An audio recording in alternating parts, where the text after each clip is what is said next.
আসসালামু আলাইকুম রহমতুল্লাহ। আমরা কবরের ভয়াবহতার কথা হাদিসে পড়েছি, অনেক আলেমের কাছ থেকে বর্ণনা শুনেছি, জেনেছি। আমি তাবলিগ জামাতে এক ব্যক্তির কাছ থেকে, তিনি তার বয়ানে বলছিলেন, তার কাছ থেকে শুনেছিলাম খুব ভয়ঙ্কর এক কবরের ঘটনা।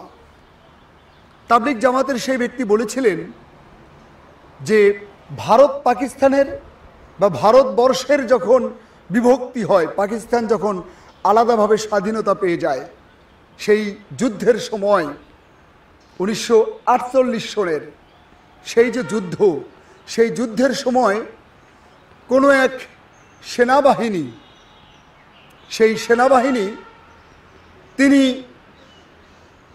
কি করলেন, তিনি তার দায়িত্ব ছিল অস্ত্র মজুদ রাখা।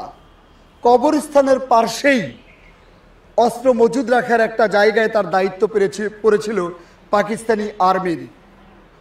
তিনি তার দায়িত্ব পালন করছিলেন। তিনি বলেন যে আমি মাঝে মাঝেই কবরের ভেতর থেকে মরমর করে একটা আওয়াজ শুনতে পাই, যেন হাড়গোড় ভেঙে চুরমার করে ফেলছে।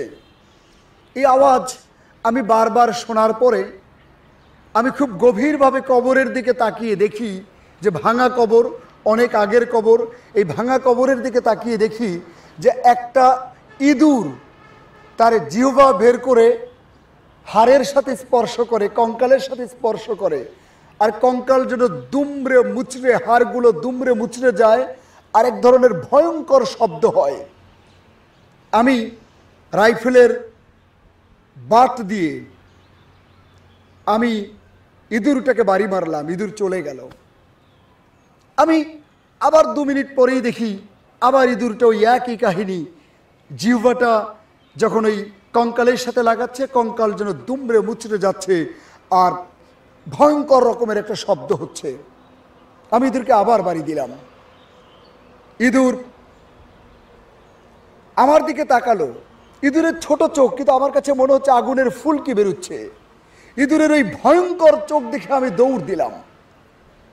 আমি তাকিয়ে দেখি ইঁদুর আমার পেছনে পেছনে আসছে। আমি দৌড়াচ্ছি, তাকিয়ে দেখি ইঁদুর আসতেছে।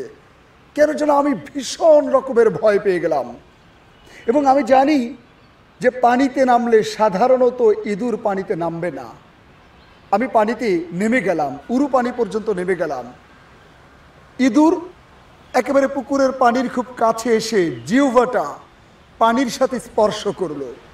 আমি তাকিয়ে দেখলাম, মুহূর্তেই মনে হলো পুকুরের সমস্ত পানি একেবারে ভয়ঙ্কর রকমের গরম হয়ে ফুটতে শুরু করেছে, ভীষণ রকমের ফুটতে শুরু করেছে। আমি দেখলাম আমি এই যে ভয়ঙ্কর রকমের পানি ফুটতে শুরু করেছে, আমার পা যেন জ্বলে যাচ্ছে। অনেক পরে যখন আমি উঠে আসলাম, উপরে উঠে আসার পর কয়েকদিন আমি ভুগলাম। এরপর আমার পা থেকে মাংস খসে পড়তে শুরু করলো, এবং 2 পা থেকে যেন মাংস খসে পড়ছে। আমি আমেরিকাতে পর্যন্ত চিকিৎসার জন্য গেলাম, ইংল্যান্ডে চিকিৎসার জন্য গেলাম, কিন্তু এটা আর ভালো হলো না। তারপর থেকেই আমি নিজেকে পরিপূর্ণ পরিবর্তন করার লক্ষ্যে আমি তাবলিগ জামাতে বের হয়ে গেলাম। আর আমার এই বাস্তব জীবনের দেখা ঘটনা, কবরের ভয়াবহতা সম্পর্কে গোটা দুনিয়াতে যেন আমি বলে বেড়াতে পারি, এই জন্য নিজেকে তাবলিগ জামাতের সাথী করে ফেললাম।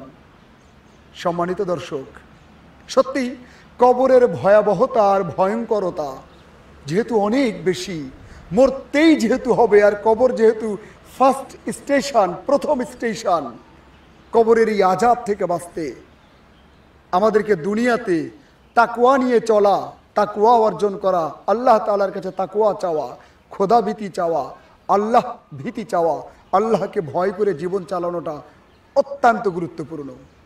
আসসালামু আলাইকুম ওয়া রাহমাতুল্লাহ।